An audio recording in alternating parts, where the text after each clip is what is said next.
fondo esta situación, lo invito a que nos enlacemos con Víctor Valdivia. Víctor Valdivia Moreno, analista especializado en temas de educación. Víctor, me da muchísimo gusto saludarte. ¿Cómo estás?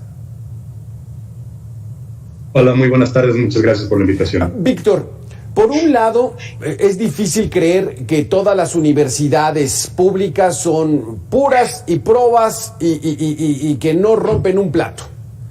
Pero también pareciera exagerado llamarlos mafia. ¿Es exagerado este término?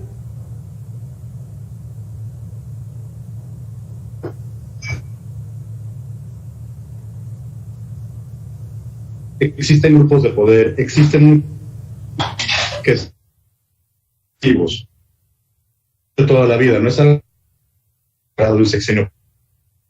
Históricamente creció mucho en la década de los 70, particularmente después del pausa, Víctor, estamos teniendo ciertos problemas con la conexión.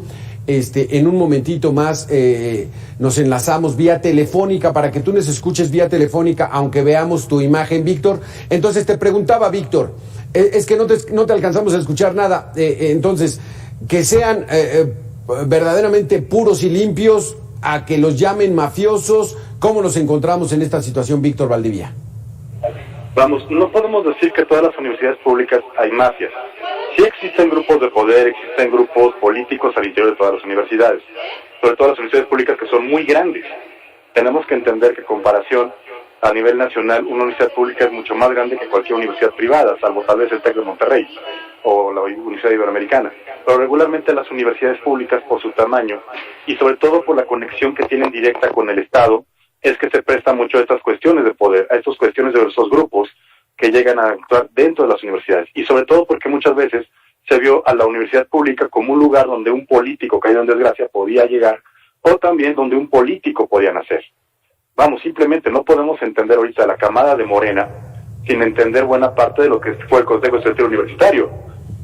Ahí tienes a Claudia Sheinbaum, que fue parte del Consejo Estudiantil Universitario, que fue esposa de Carlos Simas, activista universitario de la década de los 80. Y tenemos ahorita muchos elementos en el gobierno actualmente que iniciaron su carrera política cerca de la izquierda durante la huelga del 99-2000. Y así podemos seguir hablando. ¿Sí hay grupos políticos dentro de las universidades? Claro que sí. ¿Decir que todas son unas mafias? No. Porque también tenemos muchos investigadores, tenemos muchos catedráticos de muy respetables que han dedicado su vida a trabajar en universidades públicas con un salario extremadamente bajo, sin reconocimiento, y que son la base de la investigación científica y tecnológica que tiene este país. Esa es la gran contradicción, Víctor, a la que nos enfrentamos como sociedad, porque el centro de sabiduría, conocimiento, enseñanza de valores, de moral, pues bueno, podrían ser consideradas las universidades, pero que hay escándalos como la Autónoma de Nuevo León, donde el periódico local denunció al rector como un ranchero facturero, que desviaron hasta 700 millones de pesos. Pues esa situación, ¿cómo nos pone a la sociedad ante este tipo de casos? Nos pone en una situación de riesgo y en una posición bastante lamentable, porque uno de los bastiones y una de las bases de cualquier sociedad para poder mejorar es la educación. No, y no porque yo sea profesor universitario. Es una de las bases para poder sacar adelante cualquier país, cualquier nación desarrollada, cualquier país que se valore a sí mismo, tiene siempre una base muy fuerte dentro de sus universidades, dentro de sus instituciones educativas. Aquí el problema que tenemos es, y es el gran pecado de México, que ha tomado muchas universidades y más que verlas como un bastión de conocimiento y desarrollo, simplemente como una pieza dentro del ajedrez político. Y es por eso que podemos ver estos escándalos de corrupción, estos escándalos de porrismo, estos escándalos que se van tomando. Ahora, no solamente son autoridades, son grupos políticos, partidos y en muchos casos grupos ajenos a las universidades, que no tienen nada que ver, pues simplemente ven las oportunidades que da los marcos legales y juegan con esos marcos legales a su favor. Un caso lamentable, escandaloso, indigno y que verdaderamente merece el peor de los castigos, porque así llamarlo, fue lo de la estafa maestra. Desviar dinero de los recursos apoyados en las universidades que se prestan para eso. Y entonces, pues dicen, ahora, tráelo, yo hago adjudicaciones, regreso ese dinero, y fue el escándalo que se dio en la Universidad Autónoma del Estado de Hidalgo con Gerardo Sosa Castellán, que incluso ya se hizo el libro La Sosa Nostra, o sea, como si fueran grupos mafiosos, Víctor. Sí, es un libro muy, muy bueno que sí vale la pena leer, y también generó mucha controversia y hasta demandas contra los autores, contra el editor, contra, ¿cómo se llama? Se fue el nombre del periodista que escribió Alfredo Rivera, que fue un gran trabajo, por cierto. Un libro que hay que leer para entender todos los pecados de las universidades. Pero es que también el marco legal que rodea a las universidades públicas les permite poder adjudicar contratos del sector público sin tener que licitar.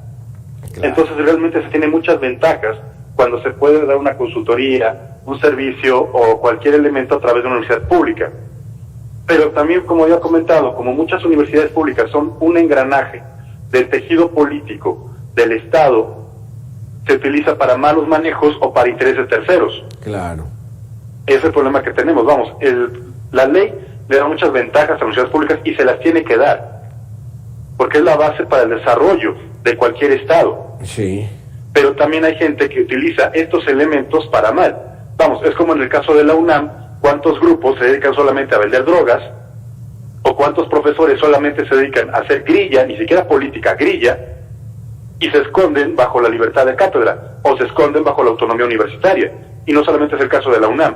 Tenemos muchas universidades estatales, públicas, que les pasa esto.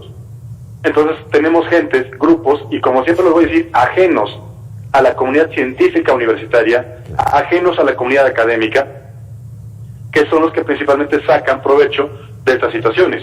El libro que comentas narra perfectamente y con lujo de detalle el poder que se va tejiendo desde la base del porrismo de la década de los 60, y que curiosamente son esa misma base que en su momento brincaban hacia Morena. O sea, porque también estos grupos que se dedican a ver la manera de sacar sus ventajas no tienen mucho corazón político, que digamos, y van brincando de partidos para que los puedan seguir acobijando, cubriendo y ayudando en todas sus triquiñuelas, por decirlo menos.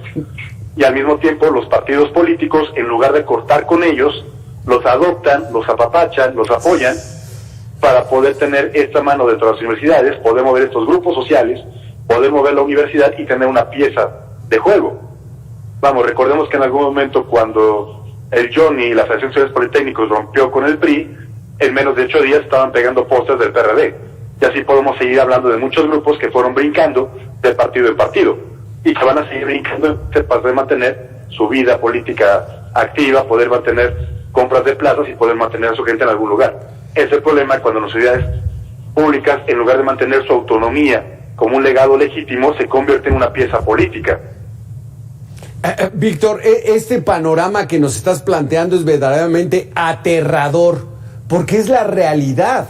Ese andamiaje, esa telaraña que hay en todo el sistema político involucra a las universidades. En los estados, por ejemplo, el gobernador pues, casi designa a los rectores, estos el presupuesto, si algún funcionario es retirado de su cargo, se va a dar clases, entonces me debes un favor. ¡Qué terrible! ¿Cómo podemos solucionar esto, Víctor? Que las universidades verdaderamente sean autónomas, que se dediquen a impartir cátedra, a impartir el conocimiento y que se alejen del poder, porque aquí en México todo está politizado. Sí, es que aquí es el problema, que muchas universidades están sobrepolitizadas. Mira, es normal que una universidad esté politizada, es muy normal. Es muy normal que tengan discusiones políticas y ideológicas en cualquier universidad. Pero el problema es que ya cuando la conviertes en un rehén de un grupo político, pon el partido, la ideología que quieras, cambia completamente. Y hay muchos grupos políticos, no solamente en la UNAM, sino en muchas universidades, que de repente tienes gente que no tiene otra vida más que la grilla dentro de las universidades. Vamos, algunos que yo he conocido entre la huelga de 99-2000, todavía siguen en la UNAM, siguen de adjuntos o siguen inclusive hasta de estudiantes. Algunos de los grupos que están en el Auditorio Che Guevara, que han sido detenidos, nada más registraban una materia por semestre, lo cual se convierte en una burla. Y así podemos seguir hablando de muchos casos. En muchos otros casos, cuando de repente tienes, como te digo, un político en desgracia, dicen, ¿y ahora a dónde vamos? Pues mándalo a una universidad.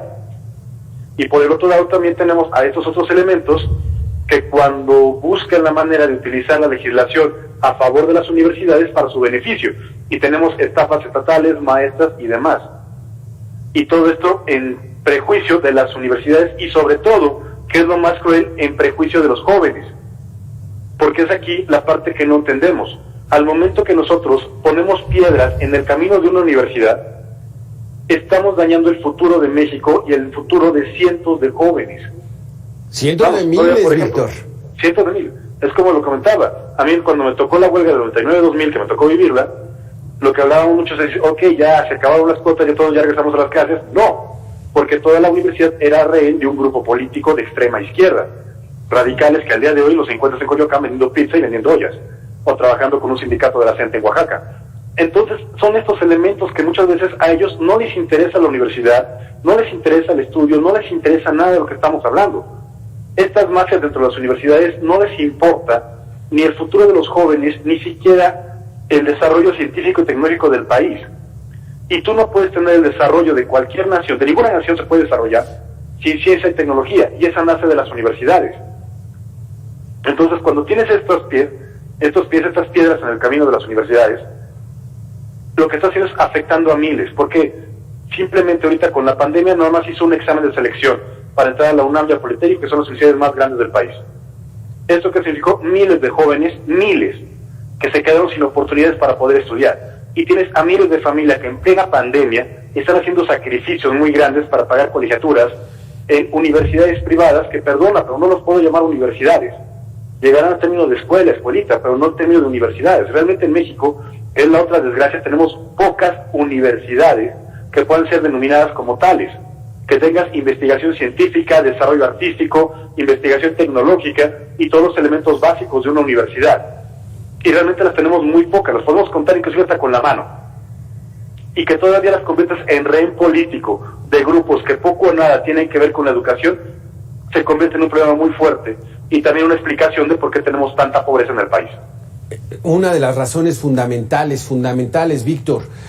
Lo que creo yo, no sé si estás de acuerdo, las universidades públicas les falta muchísimo para avanzar en la democracia interna, porque se siguen manejando cotos de poder que se enquistan y tarda mucho para sacarse, porque hay muy buen presupuesto cada año el que llega a las universidades.